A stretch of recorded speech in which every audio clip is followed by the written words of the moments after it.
Shalom and welcome to another in our series of podcasts from Temple Beth Am, a dynamic center for conservative Judaism in Los Angeles. This is Meditation and Mindfulness with Rabbi Adam Kligfeld. Our meditation today is going to be focused right in that spot in between the end of Parshat Vayera last week and the beginning of Parshat Chayei Sarah. There is, hold on, let me just turn off my notifications. There is a wonderful set of midrashim that ask the question why at the very ending of Parshat Vayera, when at the end of the binding of Isaac narrative, we have a small genealogy of people who are born. One of the people who we see born amongst names that we'll never really see ever again in the Torah is Rivka. We heard that Rebecca is born. If we're reading these texts for the first time, just do some magical thinking, we would have no idea why Rivka's name were any more significant than the other person's name, right? We obviously know the story, so we know she's going to become significant, but she's not noted in this genealogy as significant. It's just noted that she's born. And then Vayera turns into Chayei Sarah. Sarah dies at the beginning of Parshat Chayei Sarah. And many commentators note that what is going on here in the Torah kind of wants to reassure us that whereas we might be forlorn when Atzadeket, when a righteous woman such as Sarah, when a matriarch passes away, that there'll be no one there to take her place. We are pre-informed of the birth of Rebecca, to suggest that there's always someone coming next, and that the world is never without righteousness, even when it seems dark. The world is never without light, even when it seems dark. When there's loss and grief, there's also birth and newness. And it's sometimes really hard to remember that.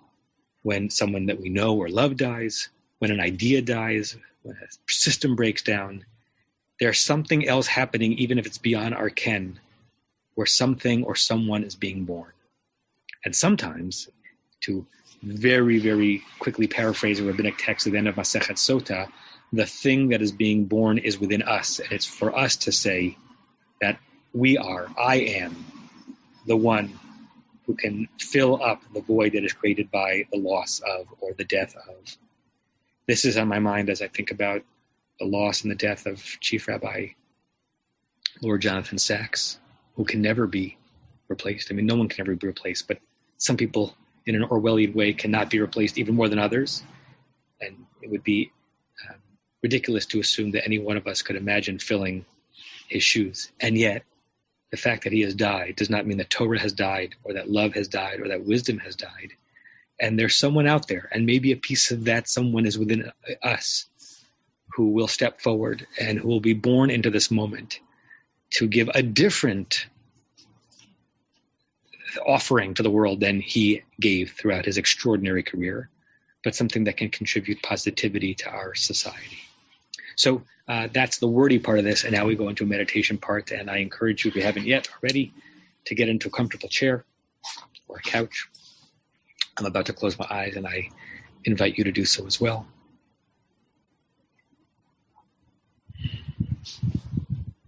Let that wonderful feeling overcome you,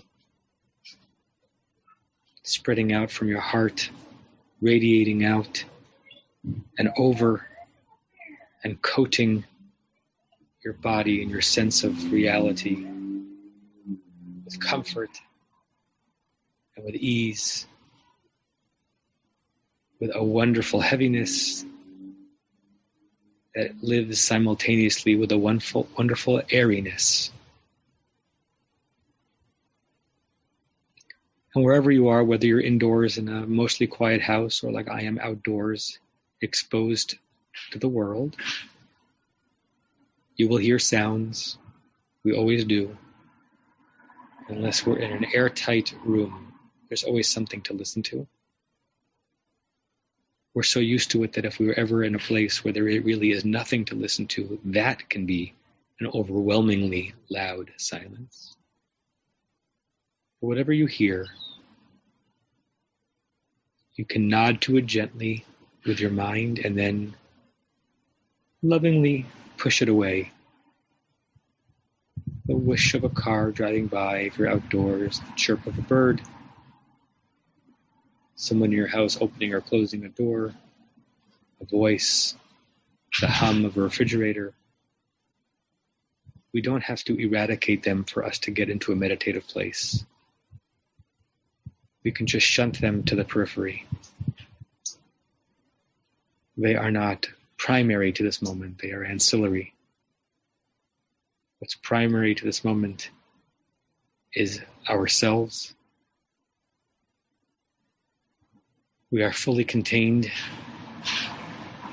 in the container of our body and the absolute and limitless fullness of our mind. And if you haven't yet already, come to breath. Breathing in through your nose and out through your mouth. No need to change your breath, certainly not yet. Just be aware of it. Be focused on it. Be grateful for it. Enjoy it. Revel in breathing.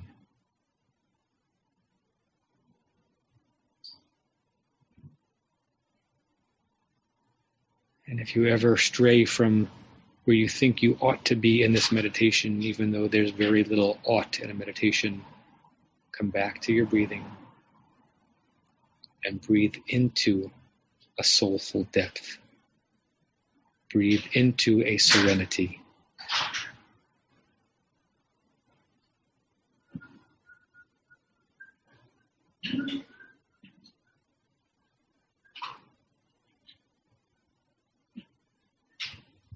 And I want to allow our minds to hover over this fulcrum, this spot in the seesaw, where on the one hand, someone or something is gone. A loss, an absence, an actual death, the end of something. A finale. Dead ends with nothing beyond it. Don't edit or filter yourself. Just allow whatever images or thoughts that race into your mind through that opening come in.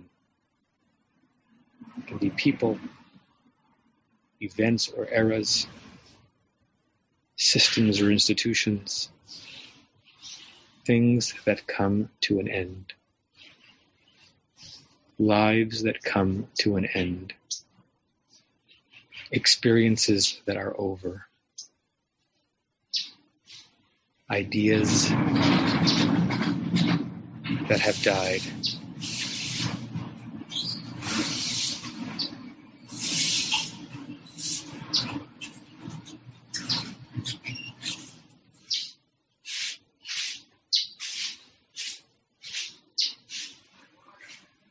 Allow your mind to think about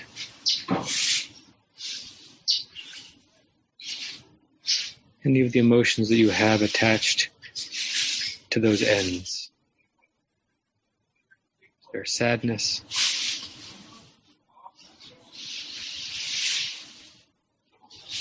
Is there a fear? Does it feel bleak? Does it feel inevitable but normal? Is there worry about what's next? How you will go on?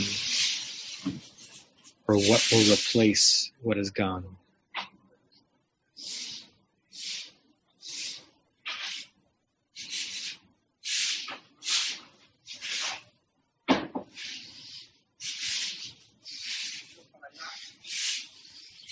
And as you're lingering in that moment,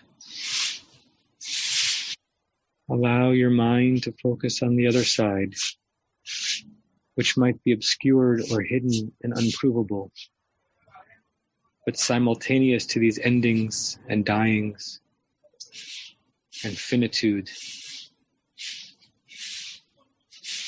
are openings and beginnings and births and chidush, newness. At the precipice of every death of a Sarah, there's a birth of a Rivka. And let that birth of a Rivka enter into your mind, taking on any shape or feeling that happens to come to you. How does it feel to linger, to know that Rebecca, as it were, is being born?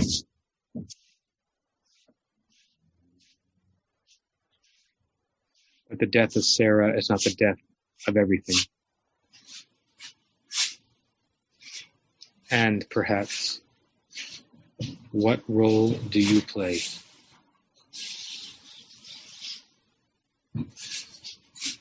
What is the Rivka in you that steps forward and contributes a novelty, needed life and light when we are faced with darkness and death?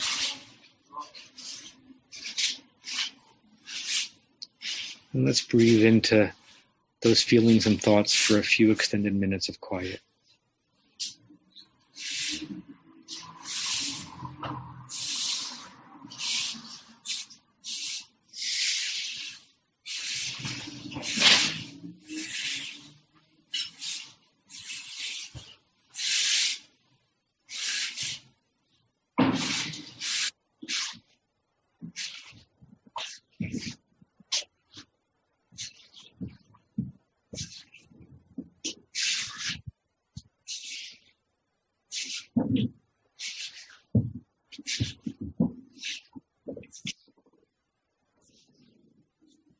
Ready, you can open your eyes.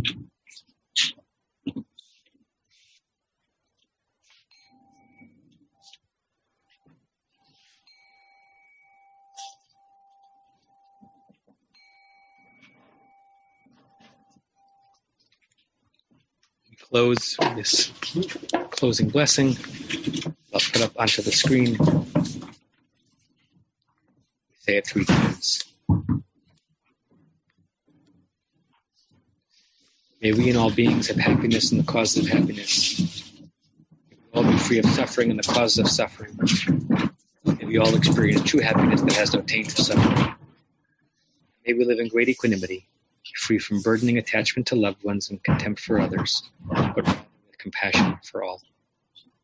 May we and all beings have happiness and the causes of happiness. May we all be free of suffering and the causes of suffering. May we all experience true happiness that has no taint of suffering. And may we live in great equanimity, free from burdening attachment to loved ones and contempt for others, but rather with compassion for all. May we and all beings have happiness and the causes of happiness. May we all be free of suffering and the causes of suffering. May we all experience true happiness that has no taint of suffering. And may we live in great equanimity, free from burdening attachment to loved ones and contempt for others, but rather with compassion for all. You have been listening to another in our series of podcasts from Temple Beth Am, a dynamic center for conservative Judaism in Los Angeles. If you enjoy these podcasts, we invite you to write a review on the Apple Podcast site or wherever you get your podcasts. For more information about Temple Beth Am Los Angeles, go to tbala.org.